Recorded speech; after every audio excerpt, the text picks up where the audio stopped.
وہ یہ تھا کہ سیاسی شعور دیا۔ انہوں نے اپنے ملک میں ہر قسم کے احتجاج پہ پابندی لگائی کہ جناب کسی قسم کا احتجاج نہیں ہوگا، گلیاں، سڑکیں، بازار ہمہ وقت کھلے رہیں گے اور اس کو کوئی آدمی جو ہے وہ توڑنے کی کوشش نہیں کرے گا، اور اگر کوئی توڑے گا تو اس کے خلاف سخت تادیبی کارروائی کی جائے گی، اور یوں وہاں کے بازار اور گلیاں بالکل پرامن ہو گئے۔ تیسرا کام جو انہوں نے کیا وہ یہ کیا کہ دیانتدار اور ایماندار قیادت کا انتخاب کیا۔ تو لی کوان یو نے جو سب سے بڑا میں سمجھتا ہوں کام کیا وہ یہ کیا کہ اس نے نہ صرف اپنے ملک سے لوگوں کو چنا کہ کون لوگ ہیں جو ایماندار ہیں، جو دیانتدار ہیں، ان کو ان کی صلاحیتوں کے مطابق پوسٹوں پہ بٹھایا، اور دوسرا انہوں نے صرف اپنے ملک تک اس چیز کو محدود نہیں رکھا بلکہ ارد گرد سے جو لوگ وہاں آئے ہوئے تھے، دوسرے ممالک سے جو لوگ ان کے پاس آئے ہوئے تھے، ان میں بھی دیکھا کہ اگر ان کے اندر کوئی ٹیلنٹ ہے، وہ ایماندار ہیں، وہ دیانتدار ہیں، تو انہوں نے اپنی اہم منصبوں پہ، اپنی اہم پوسٹوں پہ ان کو بھی متعین کیا، تعینات کیا۔ تو ظاہر ہے ایسی فضا قائم ہوئی کہ کوئی جو چور ہے، جو کرپٹ ہے، وہ اس سسٹم کے اندر نہیں رہ سکا۔ اگر کوئی تھا بھی تو وہ اتنا جو ہے وہ اس ایسے ماحول کے اندر اگر کوئی وہ پکڑا بھی گیا، کوئی منسٹر تھا یا کوئی بیوروکریٹ تھا، تو وہ خودکشی کرنے پہ مجبور ہو گیا کہ یار اس معاشرے کے اندر اس کی کوئی عزت نہیں رہی۔ وہ اتنا جو ہے ایک غلیظ آدمی سمجھا جانے لگا کہ لوگوں نے اس سے جو ہے تعلقات جو ہیں وہ اپنے ختم کر دیے۔ یہ ایسی صورت انہوں نے پیدا کی۔ بلکہ ایک دفعہ یہ ممنون حسین صاحب کے دور میں جب وہ گورنر تھے سندھ کے، اس دور میں لی کوان یو جو ہے وہ پاکستان کے دورے پہ آئے، تو انہوں نے کراچی میں ان کو جو ہے وہ دعوت پہ بلایا۔ وہ دعوت پہ گئے تو ممنون صاحب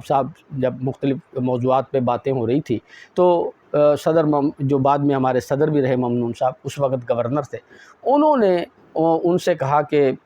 ہمیں کوئی ٹپ دیجئے کہ ہم بھی کراچی پورٹ کو سنگاپور پورٹ کی طرح بنانا چاہتے ہیں۔ تو اس پہ لی کوان یو جو ہے نا وہ بہت مسکرائے، ہنسے، اور پھر مسکراتے ہوئے کہنے لگے آپ سعید سے رابطہ کیجئے کہ سعید پاکستانی بھی ہے اور کراچی کا شہری بھی ہے، ہم نے سنگاپور پورٹ کو بنانے کے لیے اس سے مدد لی ہے۔ تو اس پہ گورنر ممنون حسین صاحب جو ہیں وہ کہتے ہیں کہ میں بہت شرمندہ بھی ہوا اور دیر تک اس کے منہ کی طرف دیکھتا رہا کہ دیکھیں ہمارے پاکستان کے لوگ جو ہیں وہ کہاں کہاں جا کے کس کس ملک کو ترقی دے رہے ہیں، اور ہم ہیں کہ ہم اس سے کوئی فائدہ جو ہے وہ حاصل نہیں کر رہے۔ اسی طرح جو ایک اور اہم کام کیا انہوں نے وہ یہ کیا کہ انہوں نے بزنس مین کے لیے، سرمایہ دار کے لیے، ہنرمند کے لیے اپنے ملک کو کھول دیا۔ یعنی کہ لی کوان یو نے ہر ایک کو آزادی دی کہ کوئی بھی آدمی کسی بھی ملک سے سنگاپور میں آ سکتا ہے، اگر اس کے پاس ہنر ہے، اس کے پاس سرمایہ ہے، وہ آئے، ہم اس کے سرمایہ کی حفاظت بھی کریں گے، ہم اس کی جو ہنرمندی کی قدر بھی کریں گے، وہ آئے اور یہاں کام کرے، اس کے لیے مکمل آزادی ہوگی اور اس کے سرمایہ کو کسی قسم کا کوئی خطرہ نہیں۔ بلکہ 1971 میں انڈیا سے ایک مشتاق احمد نام کے ایک آدمی سنگاپور گئے، اور وہاں انہوں نے المصطفیٰ کے نام سے ایک سٹور کھولا، جو آج جو ہے ایک کمپلیکس کی شکل اختیار کر چکا ہے، اور اس کا مالک جو ہے وہ کھربوں ارب جو ہے وہ کما چکا ہے۔ لیکن اس نے کیا کیا؟ اس نے ایک جائز منافع رکھ کے کاروبار کیا، اور لوگوں کو بھی کوالٹی دی اور جائز منافع رکھا، اور آج ترقی کرتے ہوئے دنیا کے یعنی کہ اس ملک کے امیر ترین لوگوں میں شمار ہوتا ہے۔ اور صرف وہ مشتاق ہی نہیں، اور بہت سارے لوگ بھی وہاں پہ گئے، اور وہاں پہ ایک کامیاب بزنس کے طور پہ جو ہے کامیاب بزنس مین کے طور پہ آج ان کو دیکھا جا سکتا ہے۔ اسی طرح انہوں نے ایک اور بہت کام کیا، وہ یہ تھی کہ وہاں کی تعلیم کی طرف توجہ دی، اور صرف تعلیم کی طرف توجہ نہیں دی بلکہ انہوں نے تعلیم کے ساتھ ہنر کو جوڑ دیا۔ کہ کوئی آدمی بھی اگر وہ پڑھا لکھا ہے یا پڑھ رہا ہے یا وہ کوئی جو ہے تعلیم حاصل کر رہا ہے تو اس کے ساتھ ساتھ اس کو کوئی نہ کوئی ہنر آنا چاہیے. تو اسکل بیس ایجوکیشن کی انہوں نے بنیاد رکھی. تو آج جتنے جو سنگاپور کے لوگ ہیں پڑھے لکھے، آج ان کی جو خواندگی کی شرح ہے وہ تقریباً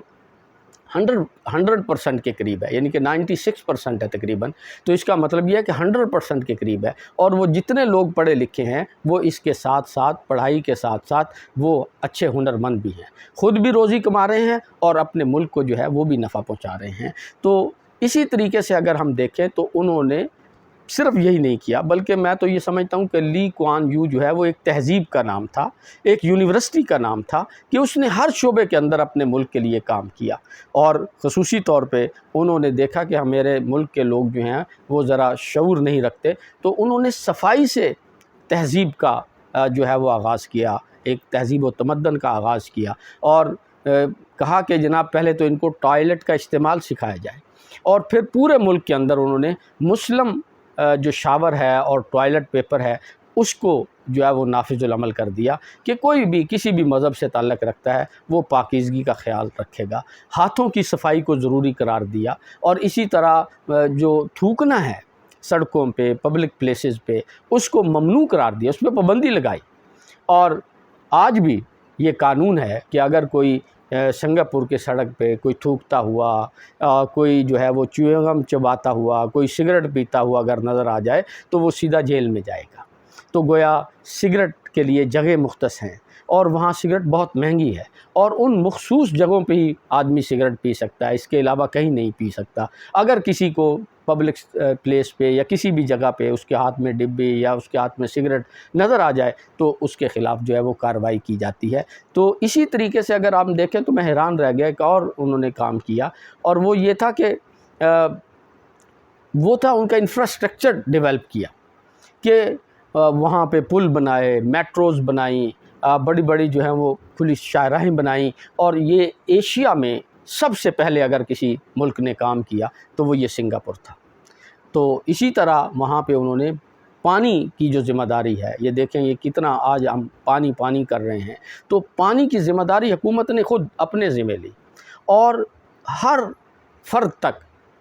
میں تو سمجھتا ہوں کہ ہر ٹوٹی تک، ہر نل تک گھر کے، وہ بے شک آپ کی کچن کا نل ہے، آپ کے واش روم کا نل ہے، ہر جگہ تک صاف پانی پہنچایا. ابھی ان کے پچھلے ایک ILO کی کانفرنس ہوئی، اور اس کانفرنس میں 48 ممالک کے وفود نے شرکت کی، لیکن کسی کی ٹیبل کے اوپر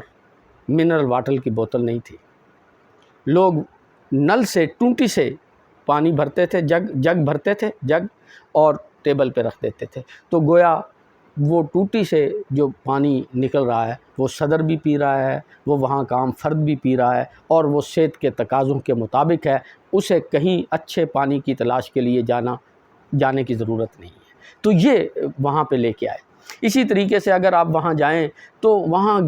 بجلی اور گیس کی لوڈ شیڈنگ کا تصور بھی نہیں، آپ تصور بھی نہیں کر سکتے کہ وہاں بجلی اور گیس کی لوڈ شیڈنگ ہو سکتی. ہاں یہ ضرور ہے، کفایت شاری ہے. یہ نہیں ہو سکتا کہ فضول پنکھے چل رہے ہیں، فضول لائٹیں جل رہی ہیں، اس کو وہ گناہ سمجھتے ہیں،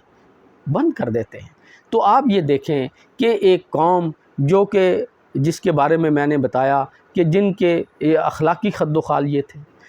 جن کے تعلیمی خد و حال اور حالات یہ تھے کہ وہ جناب چوری چکاریاں کرتے تھے، سست سمجھا جاتا تھا، جن کو حکومتیں جو ہیں وہ اپنے آپ سے الگ کرنے کے لیے تیار بیٹھی تھی،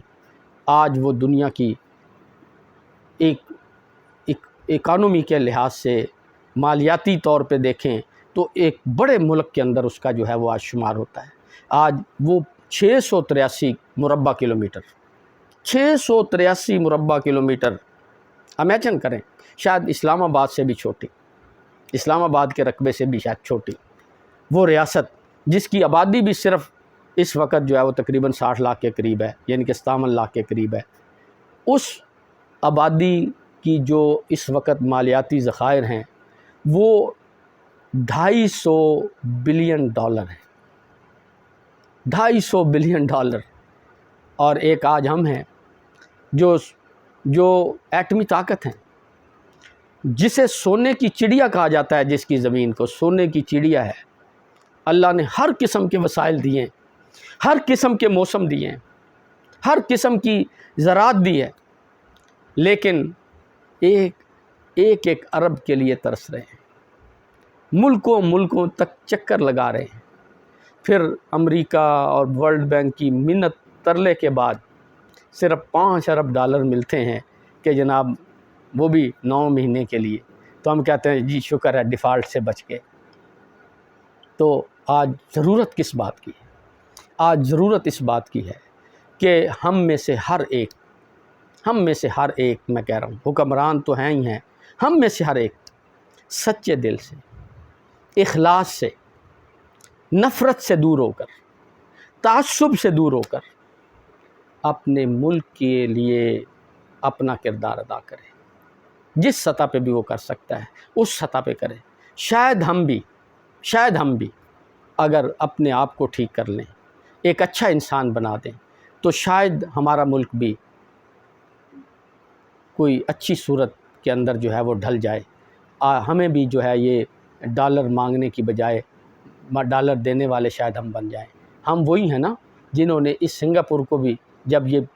اپنے ایئر لائنز کی بنیاد رکھ رہے تھے تو ہمارا PIA اس کی مدد کر رہا تھا، اس کی رہنمائی کر رہا تھا، لیکن آج ہم وہی ہیں نا کہ آج ہم سنگاپور کو یوں دیکھتے ہیں جیسے للچائی ہوئی نظروں کے ساتھ۔ کیا ہم ایسے نہیں بن سکتے؟ ہم یقیناً ایسا بن سکتے ہیں، لیکن اس کے لیے ہم سب کو اپنا کردار ادا کرنا ہوگا۔ انہی الفاظ کے ساتھ ڈاکٹر محمود الحسن کو اجازت دیجیے۔ اللہ حافظ۔